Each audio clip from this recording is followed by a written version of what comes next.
Hello everyone, this is Jason from Primetime Aquatics, and in this video I wanted to talk about the internal canister filters, such as one of these. This happens to be a Marine Land, but a lot of people have asked, are they good, are they bad, do we use them? And the truth is we don't use a lot of them, but they do have their advantages and disadvantages, and so in today's video I want to talk about the good and the bad of internal canister filters. Hope you enjoy the video. And by the way, in the description I will have lots of videos pertaining to filtration. We've done a lot of comparison videos. If you're looking for options for your fish tank, I will put those down in the description below. We've compared hang-on back filters and sponge filters and canister filters, matin filters and under gravel filters. We'll put them all down there. You can take a look at them. All right, so let's talk about the advantages. We recently put one of these on our 125 Oscar tank. It's pretty heavily stocked. We've got the tilapia in there, Timmy and Chaz the Oscar, and a whole bunch of OB cichlids that are hybrids. In that tank, they dig a lot, they stir up a lot of stuff, they eat a lot. Now that tank has 3 sponge filters and a hang-on back filter.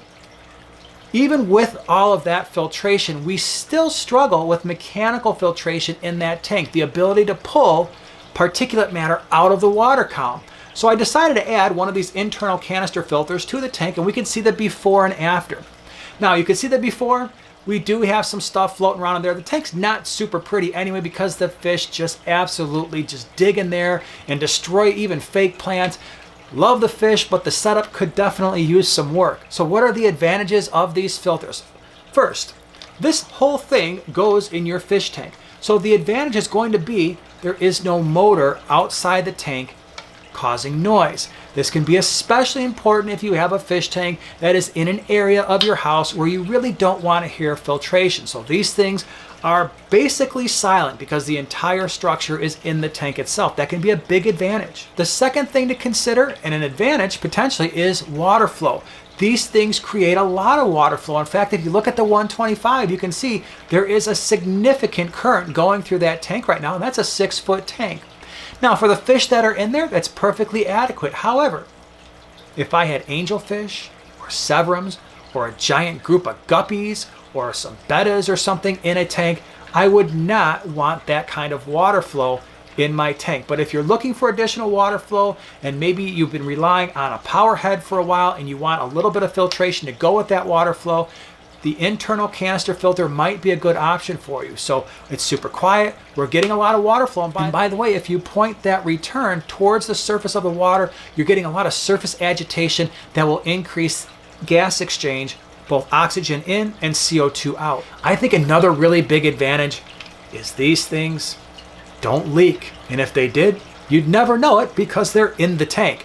So unlike a hang-on back, which could potentially overflow, or a canister filter, an external canister filter, which inevitably leaks at some point in the course of their life, if you've got really nice floors and you're thinking, man, my significant other would kill me if I got water on our floors or on our carpet, this might be a relatively safe option. I think another potential advantage is you can use these to cycle another tank.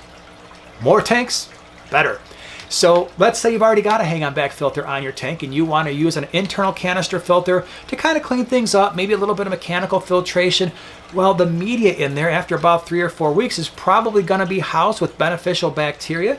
You can now transfer this thing relatively easily to another tank, and now you've got instant cycled filter media. Now, some potential disadvantages. Obviously, this is a pretty big structure to have inside of a tank. Now, we've put it in a 125, so it's not overwhelming in terms of taking up a lot of space. But no matter what type of internal canister filter you're thinking about using, you do need to consider how much space it's going to take up in the tank and what it's going to look like.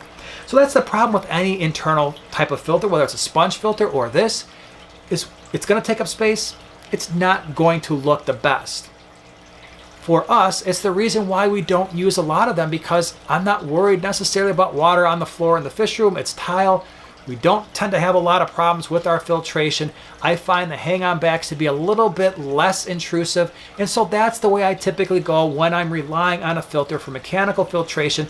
Now, of course, we've got the sponge filters in all our tanks that don't look the greatest, but they're there to do biological filtration and mechanical filtration in our tanks as well. The other minor inconvenience is the cleaning of these. And so to clean these, it's going to be a little bit more complicated than a hang-on back filter where you just open the back, pull out the filter floss or media and stick it right back in. This thing is going to unscrew, and you can really just pull this thing right off of the suction cups that sit on the end of the tank. There is a pre-packaged filter media thing, but you could just cut this blue thing off or slide it off actually when it is done. And you could put your own filter floss on here, so these are really easy to customize. But at least in terms of cleaning, you are going to have to go in there, get your hands a little bit wet, and pull the filter out of the water.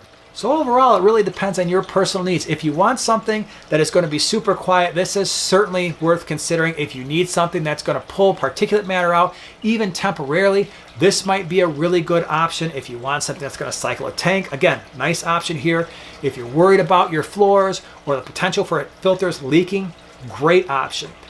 However, the drawbacks, you're going to have a large structure in your tank, and you're going to have to get in there and clean this thing once in a while. I would love to hear from you in the comments section below. Have you used these before? Do you like them? Do you not like them? All right, everyone, I hope you found this video useful, and if you did, share, subscribe, and we'll see you in the next one.